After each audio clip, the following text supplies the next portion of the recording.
Praise the Lord. இன்றைக்கான வசனம், சாராயத்தை நாடி அதிகாலமே எழுந்து மதுபானம் தங்களை சூடாக்கும்படி தரித்திருந்து இருட்டிப் போகுமளவும் குடித்துக் கொண்டே இருக்கிறவர்களுக்கு ஐயோ! ஒரு எச்சரிக்கையான வசனம் இது. வெறும் சாராயம், மதுபானம் அப்படிங்கிறத மட்டும் இது குறிக்காது. நாம எதுக்கெல்லாம் அடிமையாகியிருக்கோமோ, எது நம்முடைய வாழ்க்கையில ஒரு போதையாய் இருந்து, அதற்கேற்றாற்போல நம்மை மாற்றி, நம்முடைய வாழ்க்கையை நாசமாக்கிக் கொண்டிருக்கிறதோ, அது எல்லாமே இதற்கு பொருந்தும். இதுல சொல்ற விஷயம் என்ன அப்படின்னா, அத நாடி அதிகாலமே எழுந்து ஆமா. அதிகாலமே எழுந்து, அவ்வளோ ஒரு ஆர்வம், அவ்வளோ ஒரு ஈர்ப்பு அந்த போதை மேல. எந்த போதை மேல? சமூக வலைதளங்கள் என்கிற போதை மேல. கிறிஸ்தவர்களே இன்னைக்கு இந்த தவற செய்துட்டு இருக்காங்க. விடியற் காலையில உடனேயும் அவங்க எழுந்திருந்து ஆண்டவர் சமூகத்துல காத்திருக்கிறது கிடையாது. ஆண்டவர் சமூகத்துக்கு போகிறது கிடையாது. தங்கள ஃப்ரெஷ் அப் பண்ணிட்டு போயி, எப்படி ஆண்டவர் வந்து சொன்னாரோ மோசேட்ட, அதிகாலமே எழுந்து ஆயத்தமாகி என் சமூகத்துக்கு வான்னு. அதற்கெல்லாம் அவங்க ஆயத்தமாகல, ஈர்க்கப்படல, ஆர்வமாகல. ஆனா, விடியற்காலமே எழுந்து அவங்க எதத்தான் பார்க்குறாங்கன்னா, சமூக வலைதளங்கள்ல தான் பார்க்குறாங்க. முதலாவது WhatsAppை பார்க்குறாங்க. இன்னைக்கு என்ன வந்திருக்கு? யார் என்ன போட்டிருக்கா? யார் என்ன சொல்லியிருக்கா? அதற்கு முக்கியத்துவம், முதன்மைத்துவம். ஆனா, நம்மை படைத்த கர்த்தருக்கோ, நமக்காக இரத்தம் சிந்தினவருக்கோ, நாம முக்கியத்துவமும் கொடுக்கறதில்ல, முதன்மைத்துவமும் கொடுக்கறதில்ல. இது ஒரு போதையாவே மாறிடுச்சு. சமூக வலைதளங்கள் ஒரு போதையா மாறிடுச்சு. அநேகருடைய வாழ்க்கையில இது ஒரு அடிமைத்தனத்த கொண்டு வந்துகிட்டு இருக்கு. எப்படி போதை வஸ்துனால ஒரு அடிமைத்தனம் உண்டாகுதோ, அதுபோல இது ஒரு அடிமைத்தனத்த கொண்டு வந்துகிட்டு இருக்கு. எதற்கெடுத்தாலும் சமூக வலைத்தளம். ஏதாவது ஒண்ணு செஞ்சுட்டாங்களா, உடனே ஒரு வலைத்தளத்தில ஒரு ஃபோட்டோவ ஷேர் பண்றது, ஒரு வீடியோவ ஷேர் பண்றது, வீலாகுன்னு சொல்றது, டூருன்னு சொல்றது. கிறிஸ்தவர்களே இத செஞ்சுட்டு இருக்காங்க. அதுதான் ரொம்ப வேதனையா இருக்குது. ஆண்டவர் இதெல்லாம் செய்கிறதற்காகவா நம்மளை அழைத்திருக்கிறார்? நம்மளை தெரிந்தெடுத்திருக்கிறார்? நாம செய்ய வேண்டிய காரியம் எவ்வளவோ இருக்கே! சுவிசேஷம் நம்முடைய தலையின் மீது விழுந்த கடமைன்னு வேதம் சொல்லுது. நாம எத்தன பேருக்கு சுவிசேஷம் அறிவிக்கிறோம்? இயேசுவின் நற்செய்திய சொல்றோம். ஆனா நாம எதெல்லாம் சொல்லிக்கிட்டு இருக்கிறோம்? உலக வஸ்துகள சொல்லிக்கிட்டு இருக்கிறோம். என் வீட்ட பாரு, என்ன பாரு, நான் வாங்குனத பாரு, அத பாரு, இத பாருன்னு சொல்லிட்டு, அத ஒரு வீடியோவா எடுத்து போடுறோம், ஃபோட்டோவா எடுத்து போடுறோம். எதுக்கு? லைக்ஸுக்கும், கமெண்ட்டுக்கும், இதற்காக. இதெல்லாம் ஒரு விதமான போதை, ஒரு விதமான அடிமைத்தனம். அதுதான் நான் சொன்னேன் முதலயே. இதெல்லாம் ஒரு விதமான அடிமைத்தனம். சாத்தான் இப்படிதான் அடிமைத்தனத்த கொண்டு வருவான். அதேபோல வாலிப பிள்ளைகள் மத்தியில என்ன இருக்குது? பலவிதமான அடிமைத்தனங்களுக்கு அவங்க ஆளாகி இருக்கிறாங்க. பாவம் அவங்க என்ன பண்ணுவாங்க? அவங்க வாழ்கிற காலம் அவ்ளோ கொடியதா இருக்கு. சீர்கேடு நிறைந்ததா இருக்குது. சுத்தி போதை தான். சுத்தி போதையா தான் இருக்கு. சினிமாங்கிற போத, பெண்ணுங்கிற போத, ஆபாசங்கிற போத, நிர்வாணங்கிற போத, சுத்தி எங்க பார்த்தாலும், எங்கிட்டு திரும்பினாலும் அவங்களால ஒரு பரிசுத்தத்தையே அவங்களால பார்க்க முடியல. எங்க பார்த்தாலும் அடிமைத்தனம். கேம்ஸுங்கிற அடிமைத்தனம், சூதாட்டம்ங்கிற அடிமைத்தனம், பலவிதமான அடிமைத்தனங்கள். மோட்டிவேஷனல் ஸ்பீச்சுங்கிற பேர்ல சில பேர் சரியான விதமா பேசியிருப்பாங்க. அத நான் சொல்லல. சில பேர் மக்கள கவரணுங்கிற வகையில, அவங்கள அதற்கு அடிமைப்படுத்தணுன்ற வகையில சில பேர் ஒரு ஆதாயத்துக்காக பேசுகிறவர்கள் இருப்பாங்க. அவர்களிடத்துல அடிமையா இருக்கிறது.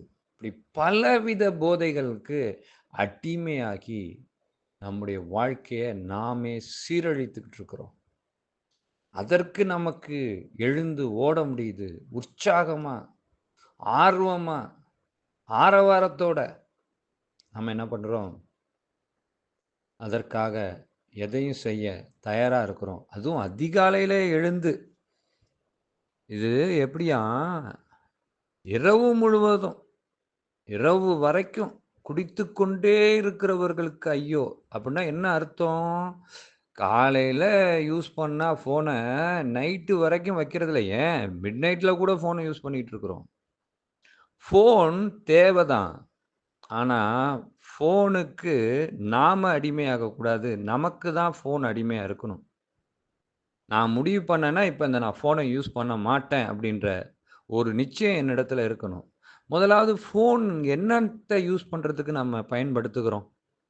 ஆண்டவருடைய சுவிசேஷத்த சொல்லுகிறதற்கு பயன்படுத்துகிறோமா? நற்செய்திய சொல்லுகிறதுக்கு பயன்படுத்துகிறோமா? ஆண்டவருடைய வார்த்தைய பகிர்ந்து கொடுக்கிறோமா? எதற்காக பயன்படுத்திக்கிட்டு இருக்கிறோம்? தேவையில்லாம செல்ஃபிய போட்டு, வீடியோவ போட்டு, அத போட்டு, இத போட்டு லைக்ஸுக்காகவும், கமெண்ட்டுக்காகவும் இதற்காக நம்மள அழைக்கல. கிறிஸ்தவர்களாகிய நம்மள அழைக்கல. ஏசப்பா ரொம்ப வேதனையோட சொல்றாரு, உங்களுக்கு ஐயோ! அதற்காக நம்மள அழைக்கல அவரு. ஆனா நம்ம அதத்தான் செஞ்சுகிட்டு இருக்கிறோம். ஃபோன்ல வேற என்ன செய்ய முடியும்? தேவையில்லாத காரியங்களையும், சீர்கேடான காரியங்களையும், நாசமாகிற காரியங்களை தான் நம்ம செய்ய முடியும். நல்ல காரியங்கள் இருக்கு. அத நம்ம செய்கிறோமா? அப்படின்னா, மிக சொற்பமான பேர் வேணா அத செய்யலாம்.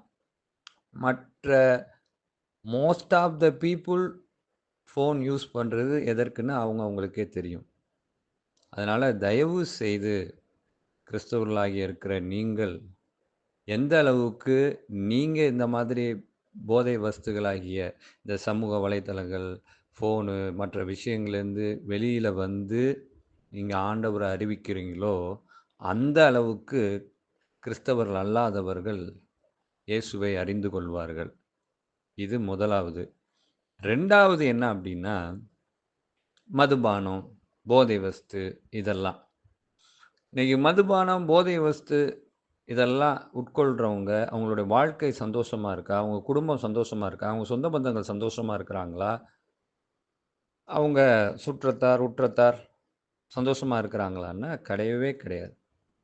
வேதனை தான், துன்பம் தான், பாடு தான், நிந்தை தான், அவமானம் தான். ஒரு மனிதன் சரியானபடி வாழ்ந்து, அவன் சரியான ஒரு இடத்துக்கு போகும்போது, அவனுடைய மதிப்பும், மரியாதையும் கூடுது. ஆனா, அதே மனிதன் தேவையில்லாத இடத்துக்கு போயி, தேவையில்லாத காரியத்தில ஈடுபட்டு, அவனையும் அழிச்சுக்கிட்டு, அவன் குடும்பத்தையும் அழிச்சுக்கிட்டு, சுற்றத்தார், உற்றத்தார் எல்லாருக்கும் அவமானத்த தேடிக்கிட்டு, அவனுக்கும் அவமானத்த தேடிக்கிட்டு, அவன் அந்த இடத்துல போனா, அவன ரொம்ப கேவலமா, அற்பமா, ஒரு விலங்குக்கு குடுக்கிற மரியாதை கூட கொடுக்காத அளவுக்கு நடத்துகிற ஒரு சூழ்நிலை அவனுக்கு உண்டாகுது. எதனால? இந்த மதுபானம்ன்ற அடிமைத்தனத்தினால. போதை வஸ்துங்கிற அடிமைத்தனத்தினால. அவனால இருக்க முடியாது. அதான் காலையில எந்திரிச்சுருவான். காலையிலேயே போய் நான் ஏதாவது குடிக்கணும். காலையிலேயே போய் நான் ஏதாவது போடணும். காலையிலேயே போய் நான் ஏதாவது புகைக்கணும். என்னால இருக்க முடியாது. என் வாழ்க்கை இத விட்டுட்டு என்னால வாழ முடியாது. அந்த அளவுக்கு போதைக்கு அடிமையாக்கி வச்சிருக்கிறான் சாத்தான். பாவம். அவன் என்ன பண்ணுவான்? அவன் உணரல. இதுல என்ன பெரிய கொடுமை அப்டின்னா, இன்னைக்கு பெண்களும், பெண் பிள்ளைகளும் இந்த பாவத்துக்கு அடிமையா இருக்கிறாங்க. இந்த போதைக்கு அடிமையா இருக்கிறாங்க. வாலிப பெண் பிள்ளைகள் இதுக்கு அடிமையா இருக்கிறாங்க. அதுதான் மிகப்பெரிய வேதனை. அதான் வேதம் சொல்லுது, யாருக்கு வேதனை, யாருக்கு கண்ணீர், யாருக்கு மரணம், யாருக்கு ரத்தம் கலங்கின கண்கள், யாருக்கு காயங்கள்? மதுபானம் இருக்கிற இடத்துல தானே, மதுபானம் குடிக்கிறவர்களுக்குத் தானே, மதுபானத்தை குடிக்கிறவர்களுடைய வீட்டுக்குத் தானே, அப்படின்னு வேதம் சொல்லுது. யாராவது இதை கேட்கிறவர்கள், இப்படிப்பட்ட பழக்கவழக்கங்கள்ல இருந்தீங்கன்னா, இன்றோட அதுக்கு முற்றுப்புள்ளி வைங்க. அது ஆண்டவர் உங்களுக்கு சொல்கிறதா நீங்க எடுத்துக்கொள்ளுங்க. ஆண்டவர் தான் அத உங்களுக்கு சொல்லிட்டு இருக்கிறாரு. நான் இல்ல.